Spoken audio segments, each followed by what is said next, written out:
Welcome to your daily 5 minutes market brief with JPMorgan and Luna. Today is July 30th, 2025. I am Luna. I am JPMorgan. Is just a momentary lull, or are there, unseen forces brewing underneath, like those new US-EU tariffs may be creating deeper shifts? That's what we want to unpack for you, the well-informed investor. Highlight those connections. Figure out what's really driving things right now. Precisely, equipping you with that crucial knowledge. Okay, let's zoom in on yesterday's market action first. We saw U.S. stocks pull back a bit after that strong rally. S&P 500 down 0.3%, Dow 0.5%, Nasdaq 0.4%. Modest moves overall. Right, but you look under the hood. United Health slumps 7.5%, yet Cadence Design Systems surges, 9.7% on AI hopes. Are investors sending mixed signals here? Well, that's what's fascinating, isn't it? It really is a mixed picture, a tale of two economies almost. You've got tech betting big on AI innovation. It's a forward-looking stuff. Exactly. But then traditional sectors, like healthcare, with United Health weaker outlook, they're showing some vulnerability. It feels like investors are getting more specific about risk, not just a broad retreat. And meanwhile, Treasury yields eased a bit, 10-year at 4.32%. Yeah, yields came off slightly. And look at Safe Haven's gold, near a 3-week low, around, $3,311. Oil pretty flat, Bitcoin calm. It really does feel like a pause. It's like the market's waiting for something. Waiting for the next big catalyst, yeah. Well, speaking of signals, we got some pretty significant economic data that might just reshape that Q2 outlook. The June U.S. goods trade deficit narrowed sharply. Oh, yeah, the month. Down to $86.0 billion. That's the smallest gap since 2023.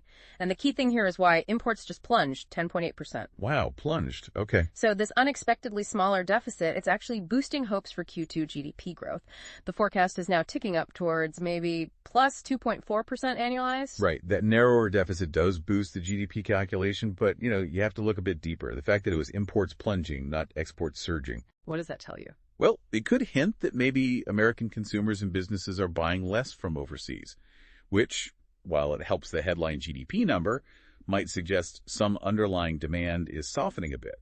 It's a bit paradoxical. Interesting nuance, and this ties into confidence in the U.S. too, right? I saw something about the 5-year Treasury auction.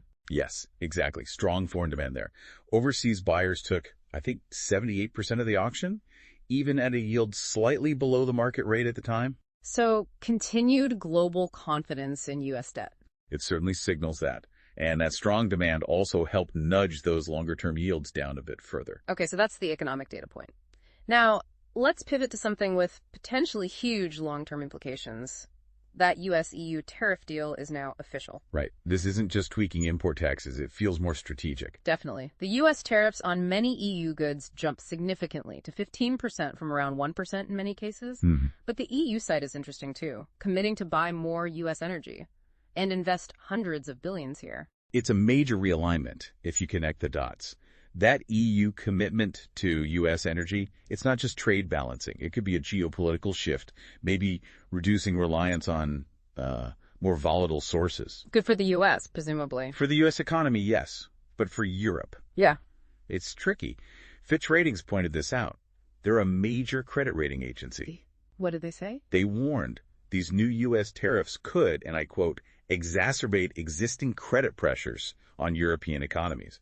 Basically, it might slow down their growth even more. So it resolves some trade uncertainty, but potentially creates new economic headaches for Europe. Precisely. Investors are definitely watching that balance closely. Okay, so looking ahead, what's next? Today's huge, right? Got it. 2 major announcements. Absolute critical day. You've got the Fed's interest rate decision and the first look, the advance estimate for U.S. Q2 GDP. Markets mostly expect the Fed to hold steady on rates, yeah. That's the consensus. Yeah. But, it's all about the guidance. What they say about future moves, how they see inflation, that's what will move markets for you.